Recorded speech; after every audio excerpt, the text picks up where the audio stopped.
What's good, degenerates, stranglers, and everything in between? I'm Josh Moody. With me is John Batanti, and today we are going to pick some fucking. Hey, if you've been enjoying our content, please remember to like, share, comment, and subscribe. You would not believe how far a little bit goes.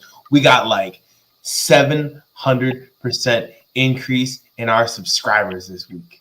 We went. Let's go. What? Thank you, people. Ridiculous. People watch at other places, but ain't nobody watching on our ADE YouTube channel. So let's fix that. Tell a friend to tell a friend, motherfuckers. Tell a friend to tell a friend. Oh yeah. Oh yeah. We have about 4 months left before 5 months left. 4 months left before John and I are gonna close out our bet, and it is neck and neck. As of this week, we are 105 to 105 for 190 fights. Wow. Which I don't know if that's actually good. John's the Betty man. That feels like pretty dog shit to me. I feel like I should be doing better than that. I'm gonna have to step my game up, start doing more research. I don't know. Right. Like John's a professional. I just like to punch people.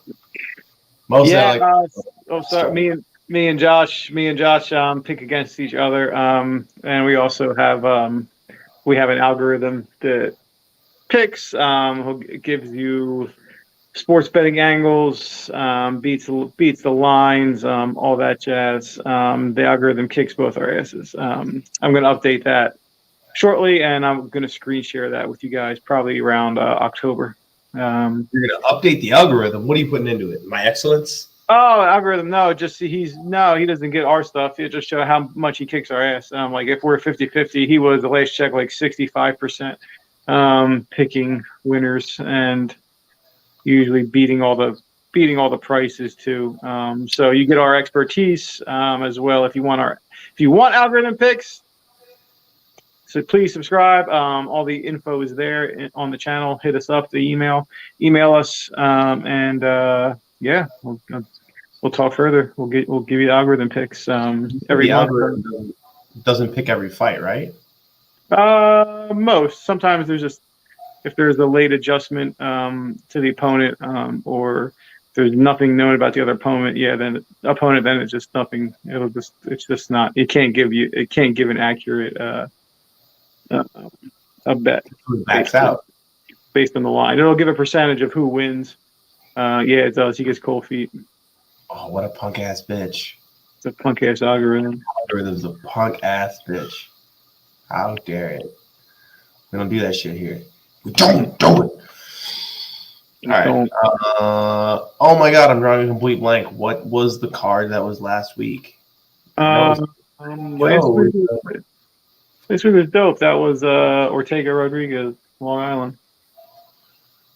Yes, Ortega versus Rodriguez. Ooh, so first of all, the match Schnell triangle, that's like Jiu-Jitsu 101 setup.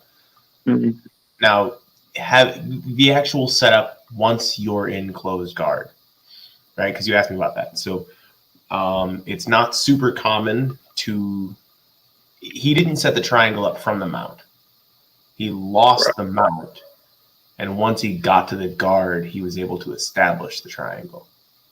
Right, which is just a little bit different. A mounted triangle is a very, very powerful tool. Even better if you can stay in the mount. Mm-hmm. But the technique that he used, I believed he took his left ankle, brought it behind the guy's back, and placed it on his opponent's left shoulder in order to maintain the distance and give him the space to get his right leg free. But that's kind of like, I guess that specific move is more like Jiu-Jitsu 201. But triangle from closed guard, that's about as basic Jiu-Jitsu as it gets. Good on him, though. That was really, really, really nice to get that takedown when he has been getting booked up for a couple of minutes. He stood in that fight pretty well. And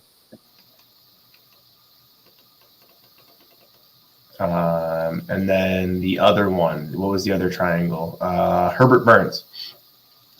So one of the ways you can defend a triangle is, so let's say this is the leg that's behind your neck, and this is the leg that's trapped on top of it, right? If I fall on top of this, it will bust.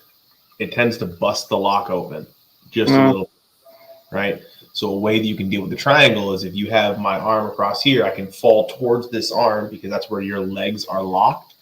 And what happens is kind of like, basically just what I showed there, right? If I take this part in and I knock it in, it messes with where the lock is. And oftentimes you just break the lock open.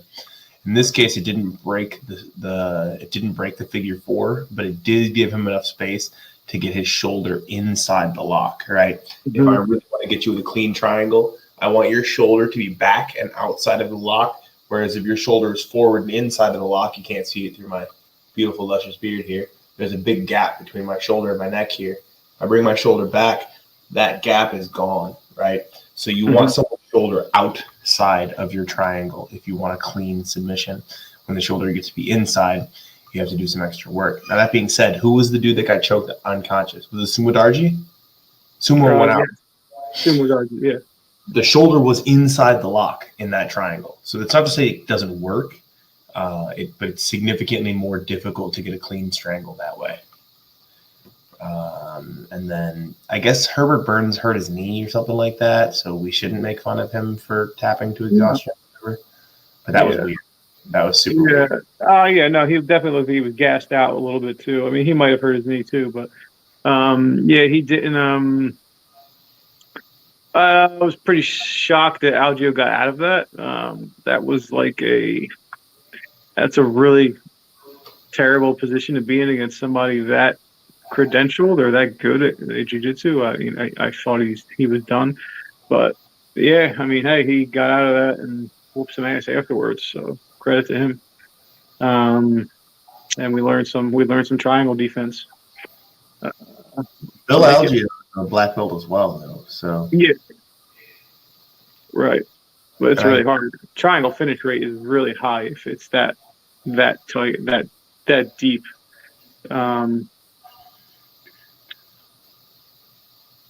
Interesting. He got out of it. But, that was a good card last week. A lot of action. It lived up to the potential.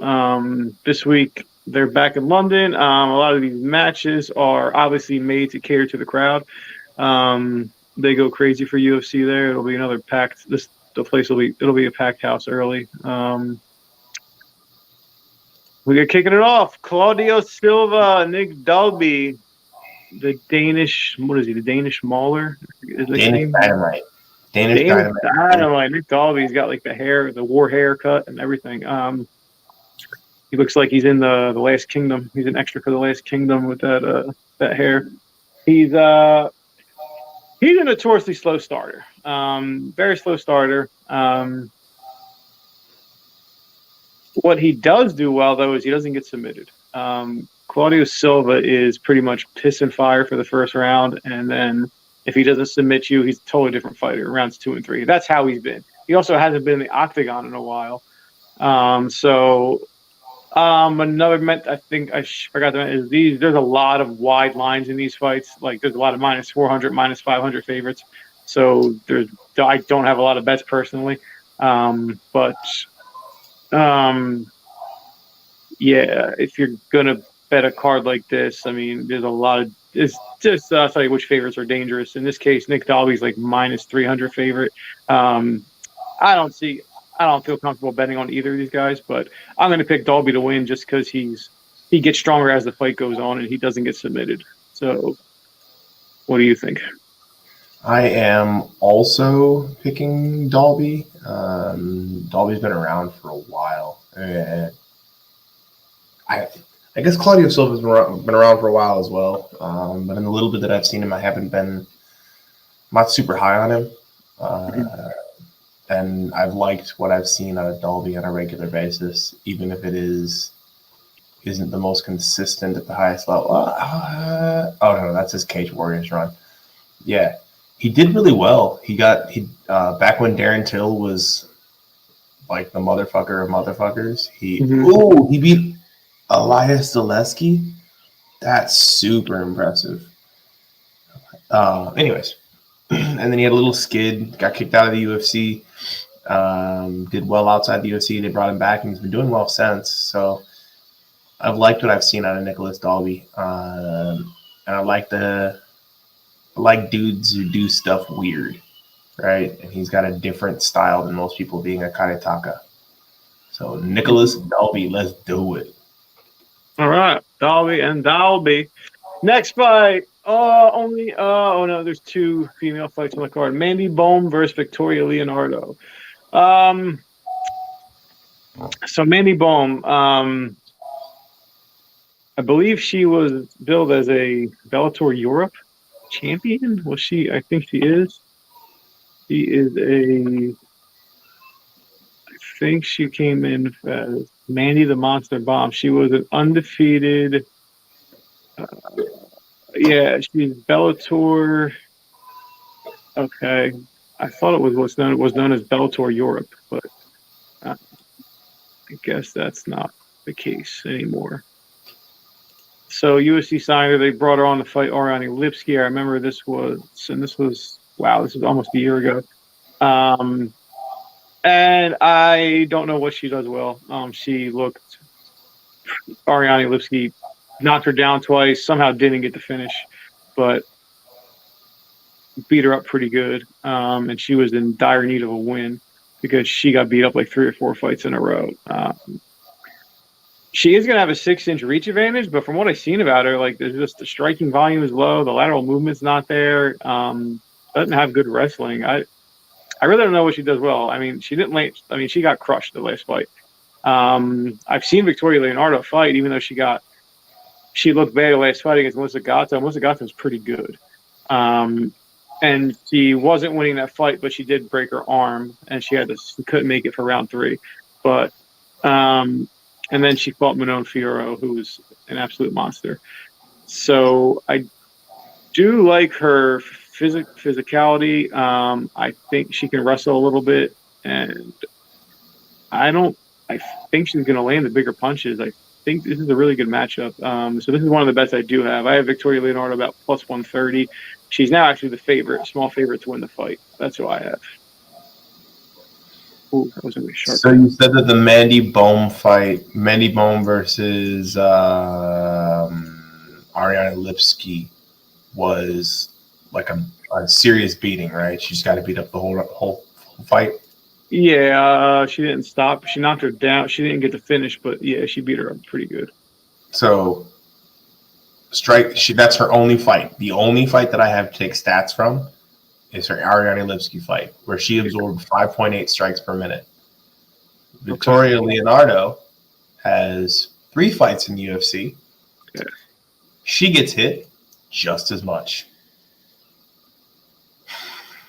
Against better competition, though. Against better I guess. Yeah, I don't know who Hackett is. But yeah, Fiorot is pretty good. She does have a higher work rate. But I don't know, man. A 7-inch reach advantage for Mandy Bohm. Yeah.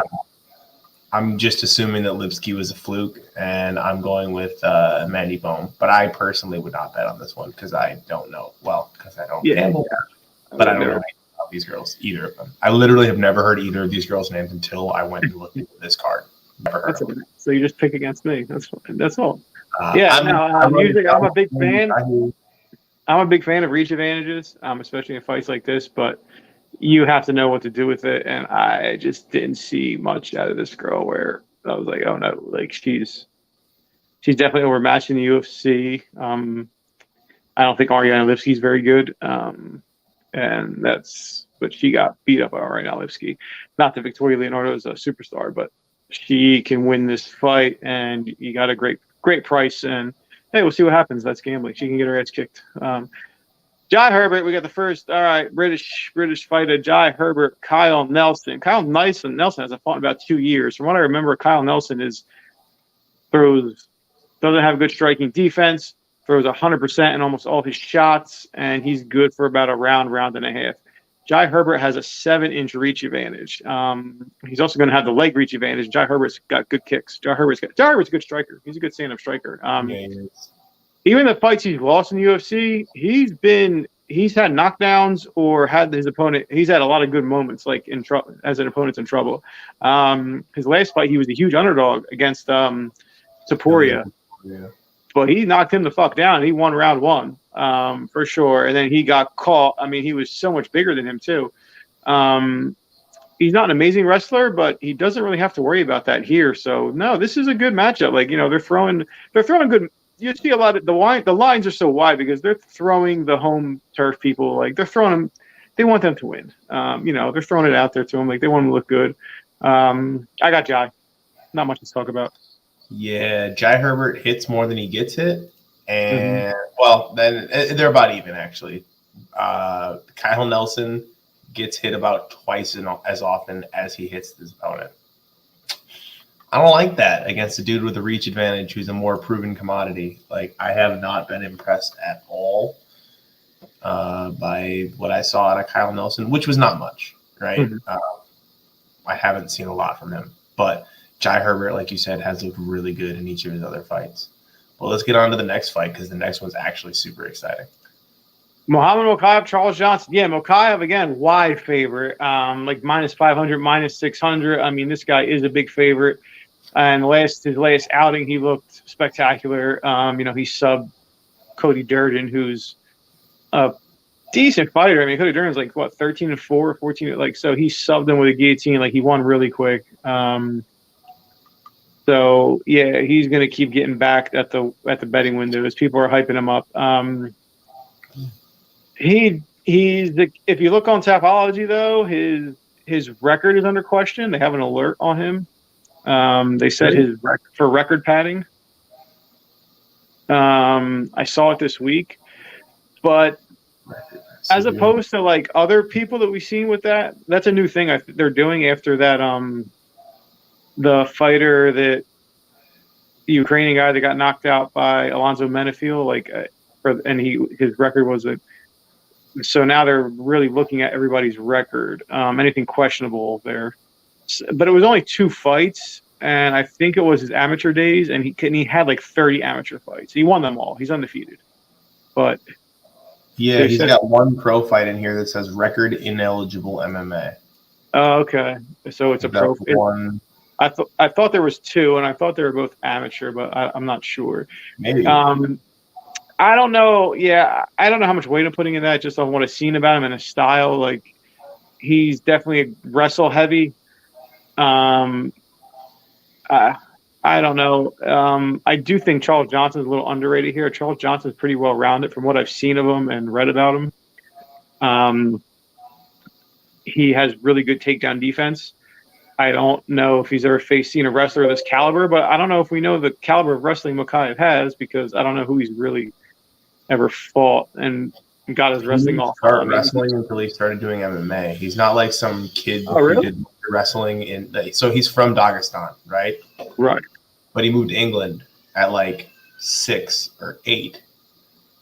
He's not a Dagestani wrestler. He came to England and then stumbled into MMA. So I listened to him on a podcast. Stumbled into MMA somehow. I forget exactly how it was. It's great info. And traveled the world competing as an amateur. That's super uncommon. Like, usually you fight amateur in your state. You might travel across the country depending on the coaching team you have because something works out that way. But even then, like, I didn't travel for any amateur fights. I had amateur fights that were 5 hours away. That's as far as I traveled. I know a couple people who went from Wisconsin to California for their amateur fights. Homie went across the globe to compete in amateur tournaments, multiple fights in a night type shit. He's an amateur world champion. This dude's going to smash people for a while. He might. Smash. Yeah, I think I'm interested to see what happens. Like, if he keeps smashing or Charles Johnson has anything for him. I don't recommend anyone betting this fight. If you do, it's a dog or pass or put Mokaev in a parlay. I'm not confident that he finishes Johnson. I don't know. It's tough, but we'll see what happens. He might be the real deal. Okay, this is a good fight. I'm interested in this one. Makwan Amirkhani, Jonathan Pierce. I'm pretty sure this will be action from the beginning. I think we were right last week about all our fights that were going to be action. Like, this is two guys that love to push the pace. Both guys prefer to wrestle. Pierce probably a little bit of a better striker all around. Amir Khani's got really slick submissions. He's really good, and we hit him last time as a big underdog, and I gave out that prop, Amir Khani by submission, and he did it, and that was the last London card. This is different. Amir Khani in general, he's known for having like one round in him. Like, he's amazing in the first round. He's one of the best first round fighters you'll see in MMA.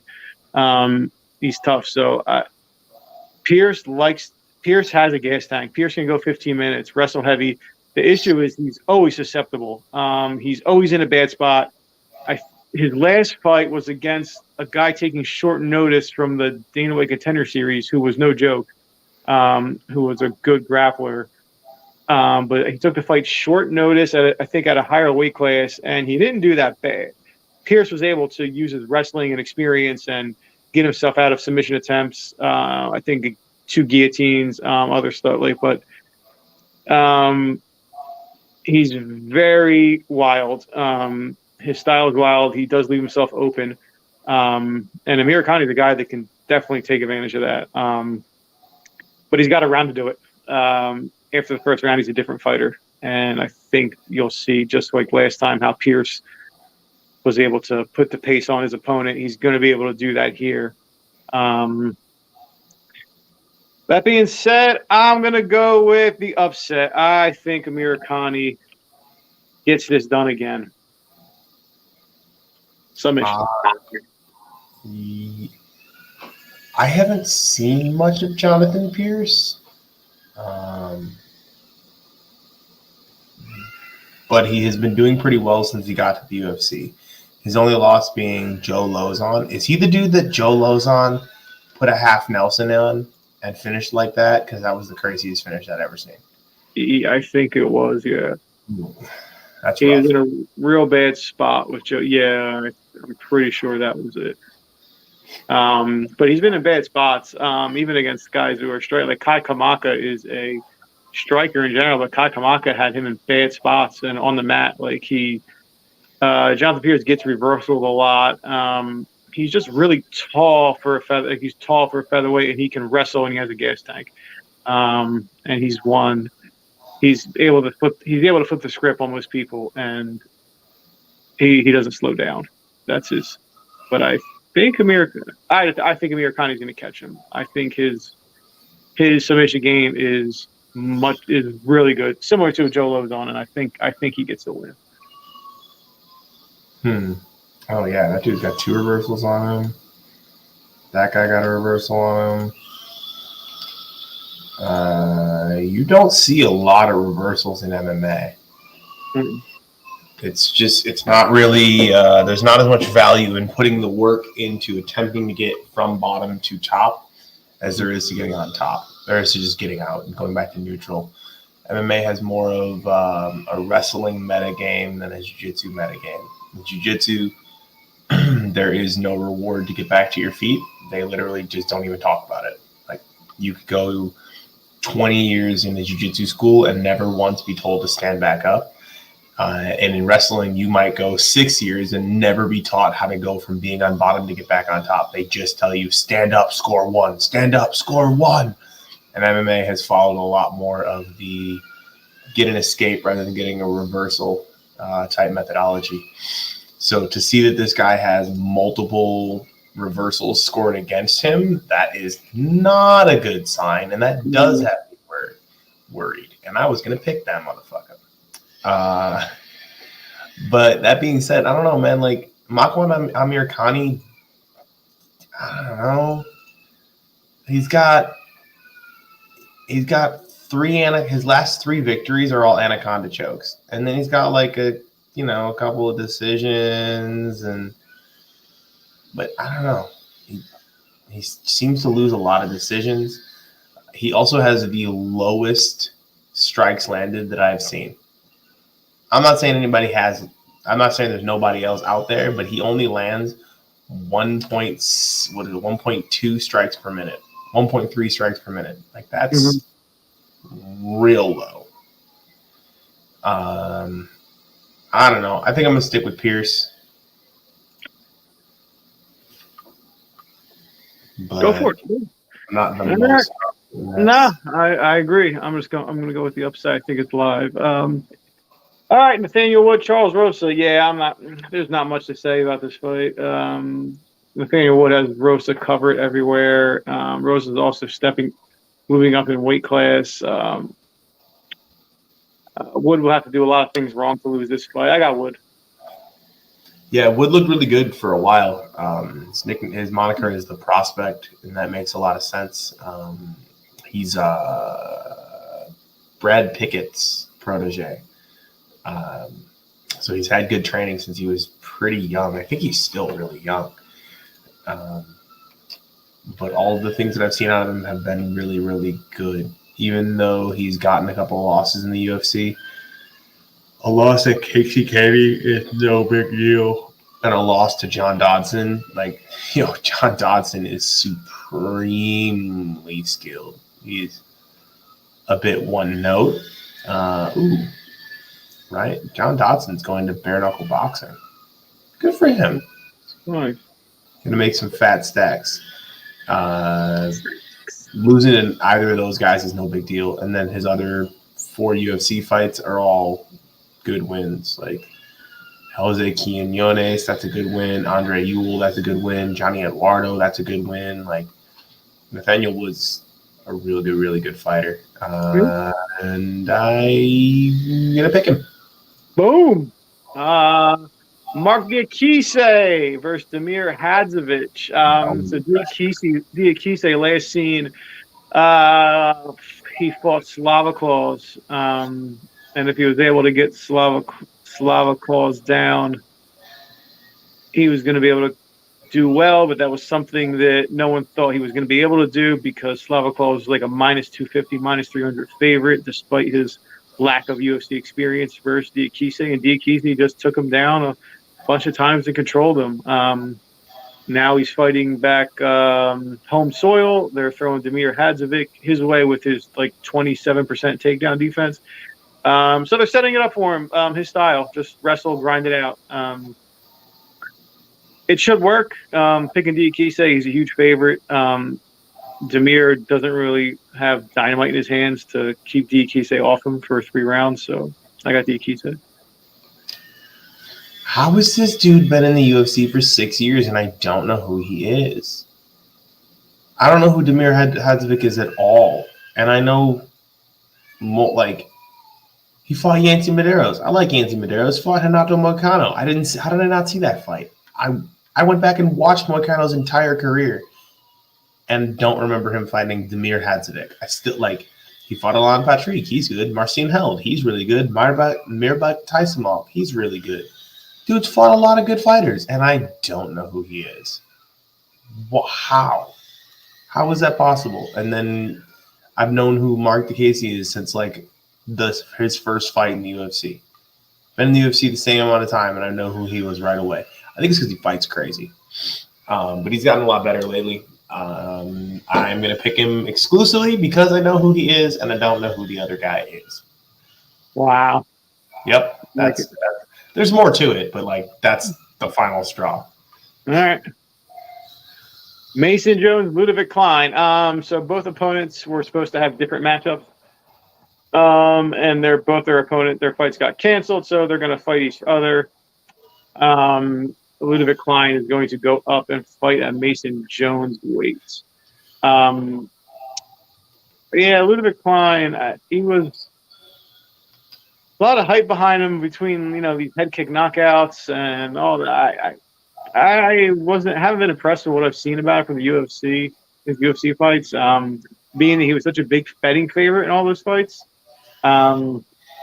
he looked like he can't deal with pressure.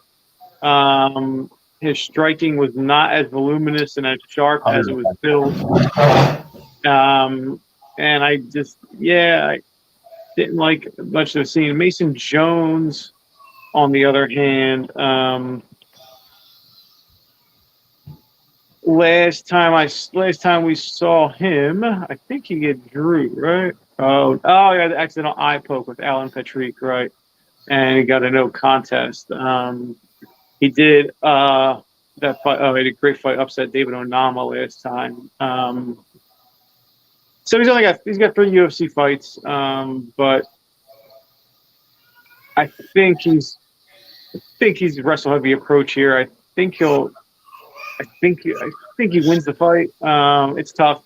He's also a really big favorite. I mean, I don't know if he should be this big of a favorite against Klein. I think that line's a little too wide. But I don't know how you can trust Klein as an underdog pick here, unless you just want to take a chance, go with Klein. But yeah, I'm gonna take Mason Jones to win this fight. B, welcome B. The rabiest of babies. Has not been screaming since Chris took her. Yeah, I heard she's. Oh my God, look at her. She don't stop. Hi B. Mason Jones, Ludwig Klein. I got Mason Jones. V, who you got? Little Vizzo, who you gonna pick? Who you gonna pick, Little Vizzo? Who you gonna pick? Say my face is too wet to make picks. I gotta clean it. I gotta clean it. Who am I gonna pick? I don't remember, but I wrote it down. Let me check.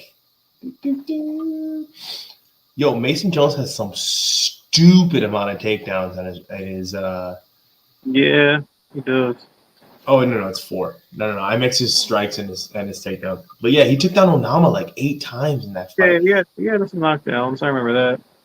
The only thing I don't like about seeing somebody with that many takedowns in a fight is why do you have to take him down that many times? Yeah.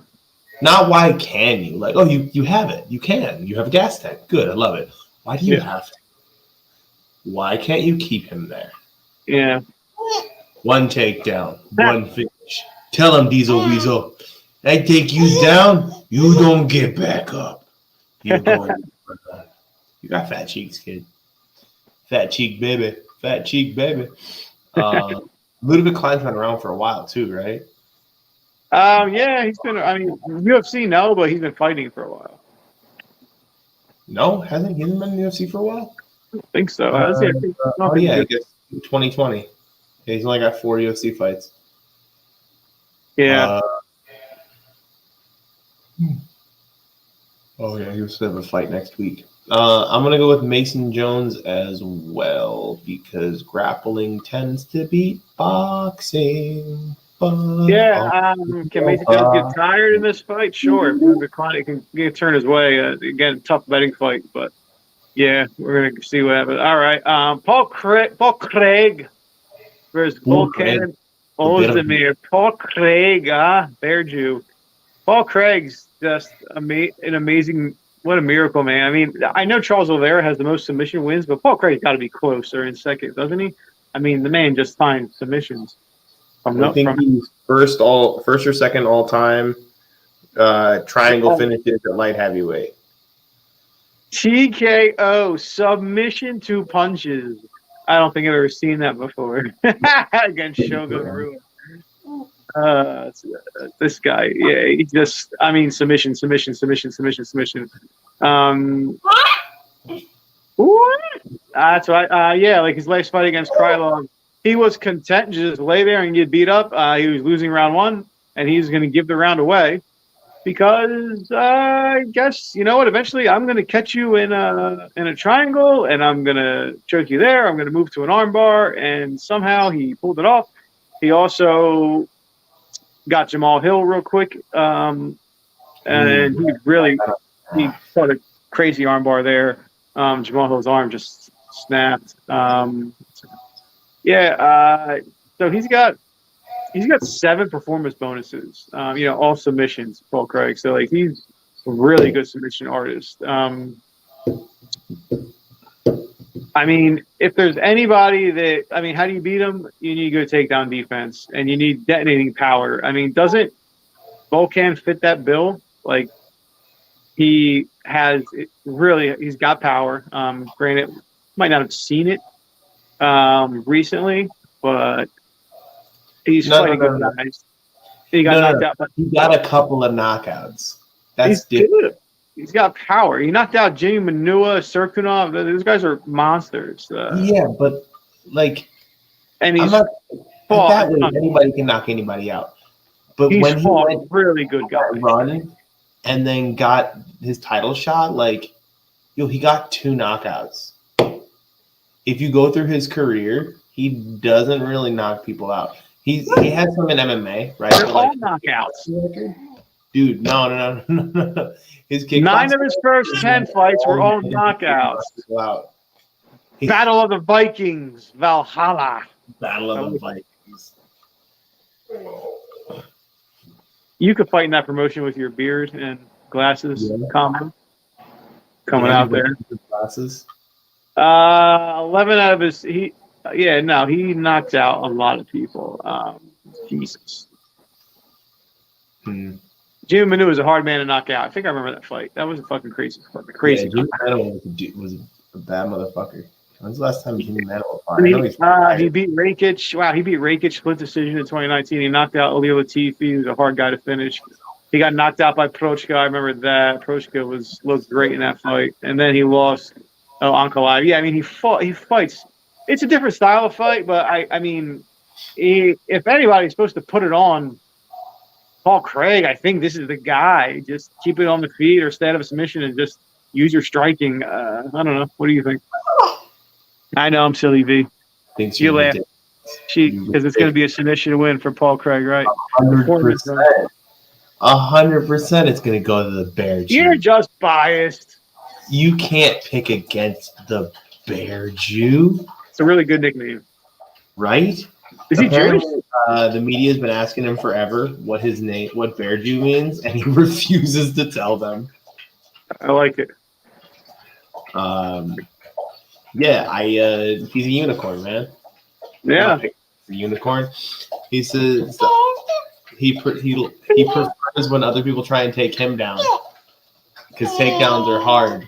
But he says most people are used to everybody can stop a double, but how many guys are used to someone wrapping up an overhook and then laying down and dragging them with them? No one. He's just come on, take me down. All right, kick off this main card. We got Molly McCann fighting in the last scene with that spinning. Might get knockout of the year. The spinning elbow, and got Hannah Goldie. I mean, they just another example. They're just throwing fights at the home turf, just feeding the beast. This is Molly's fight all day. Molly loves to come forward, loves to pressure you. She's a strong girl. She can take you down. Hannah Goldie. I think her only win I seen, she got an armbar from bottom. I think that's pretty much her only chance here. She needs to catch Molly in a mistake and either some kind of submission because she's not going to be able to keep it competitive on the feet. So I got Molly. Not going to talk too much about it. Go ahead.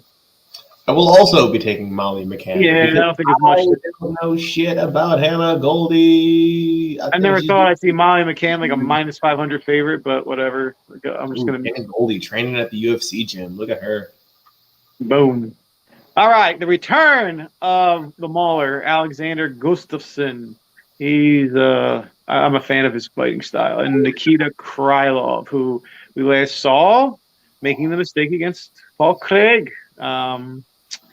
Nikita Krylov in his career has known to make poor fight decisions. Catastrophic errors. Usually ending up in him getting submitted or finished, and you saw it again last time. He's very talented. He definitely belongs in the UFC. Gustafsson, though, I don't think the time off is that big of a deal for him. I didn't think he had he's always been there, always been tough. Fought a bunch of great guys. I mean, closest I've ever seen to John Jones getting a loss. Rematch, he got whooped in that fight. John Jones beat him up pretty bad, but he then went to heavyweight, which I don't know why he did that. And he got submitted by Verdum early. He got caught. But Verdum's a former champion, and he's a really good submission artist for a heavyweight. He got mangled. That's what she said. Yeah, I don't know. I think Gustafsson's got fight left. I think he can win this fight. What do you? I got Gustafsson as the underdog coming out on I'm top. pretty sure that Nikita Krylov's going to knock himself out. That's what I mean. He's going to use Gustafsson's fists, but Nikita Krylov. I've got Nikita Krylov doing Nikita Krylov things, resulting in an Alexander Gustafsson win. I like it. It's Patty the Batty versus Jordan Levitt. So even though they are throwing opponents to the home crowd, they've been doing that with Pimlet. So I won't say that this is a new thing. They've been bringing them up slowly. And the reason for that is the rumor is he's just not that good. Who? Patty Pimlet. No, he's just a dude. He's the main thing. I suppose there was a guy he lost to a guy named Soren Bach, who is, I believe, undefeated, has one loss in Bellator. And Soren Bach's looked really bad his past two fights. So everyone's kind of wondering, and Patty, they're saying the last fight, even though he won the last fight, there's people, the talk is he won because that guy just sucks and made mistakes. Like that guy gave that fight away, gave a good position away, whatever you want to say. But I've seen Jordan Levitt fight, and I'm just not impressed at all. Patty's just got to keep this on the feet. Do you think Patty's not a fight dude? No, Patty's not a striker. Uh-oh. John's frozen. Are we frozen? Diesel, are we the one that's broken, or is John broken? Uh-oh. Let's find out. Well, we got internet. John's frozen. We lost to John. Oh, no. Oh, no, Diesel Weasel. We lost Johnny. What happened to him? I removed him. Yeah, we're going to kick him from the stream, Diesel Weasel. Oh, yeah. Yeah, he disconnected. It's okay. We'll find him again in a minute. Okay, so anybody who was listening to what John said, just disregard everything that John said. He has no idea what he's talking about with Patty, except the part where he's telling you other people say he's not a great fighter. That's not true, actually. He's not. He is a good fighter, but he's nothing special. He's just good on the mic. That being said, his style is grappling. He is not a striker. Jordan Levitt is also a grappler. He's a grappling specialist, has been doing this longer, and has been working with better people. I really don't see any reason why Patty should win this fight. His striking is rudimentary. His grappling, while a little unorthodox, is not especially impressive. Jordan Levitt trains with some of the best grapplers in Vegas. He's got really, really, really impressive skills on the ground.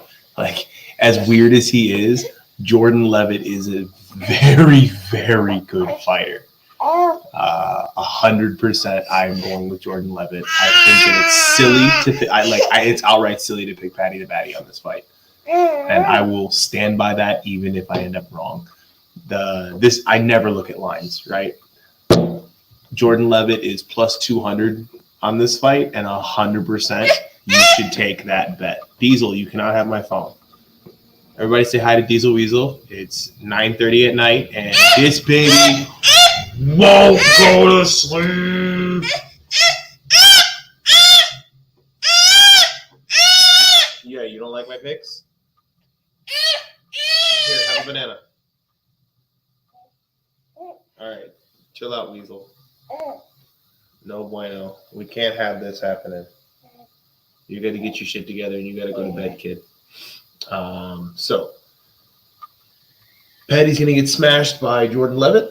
And then our co-main event is Jack Hermanson versus Chris Curtis. This is a last-minute replacement. Chris Curtis got the fight on, I believe, 2 weeks' notice,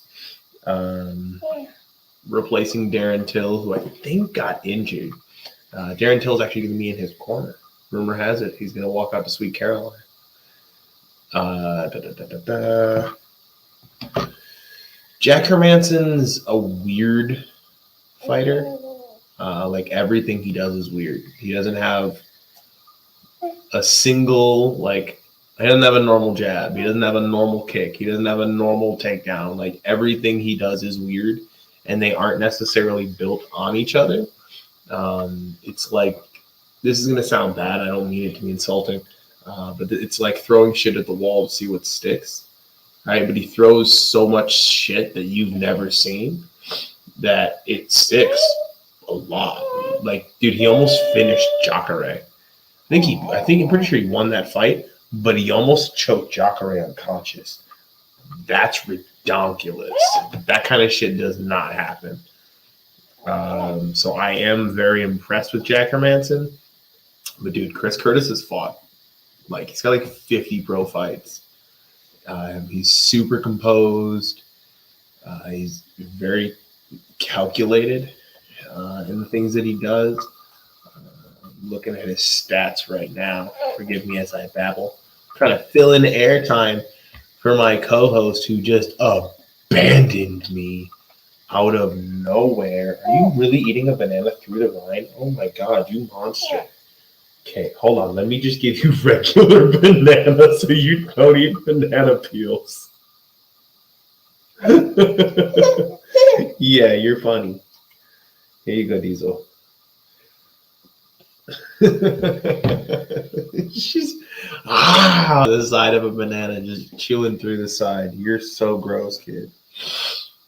All right. Ooh, yeah. Dude has a super high work rate. Super high work rate. And he's never been taken down in the UFC. And a lot of dudes. His last 3 fights have all been against grapplers. So yeah. Chris Curtis is going to be able to keep this fight on the feet. He actually served as the main sparring partner of Sean Strickland and mimicked Jack Hermansson for that fight.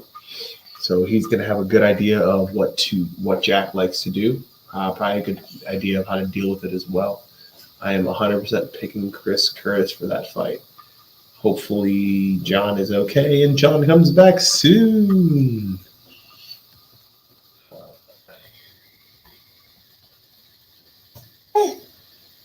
Our main event is Curtis Blaydes versus Tom Aspinall.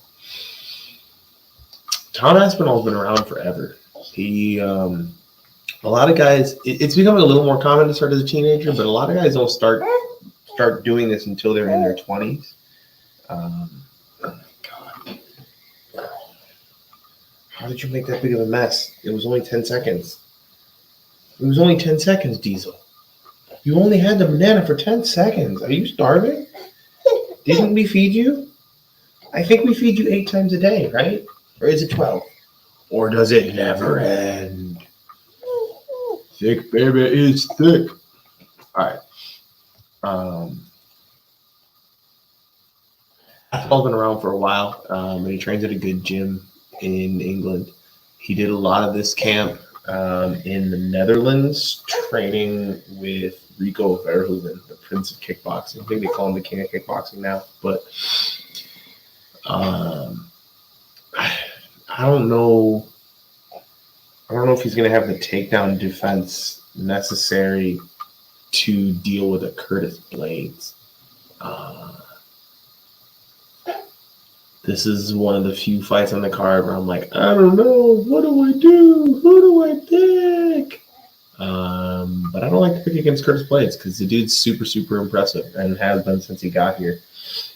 So I'm going to pick Curtis Blaydes. John's not back, so we're going to wrap it up. Thank you for watching, everybody.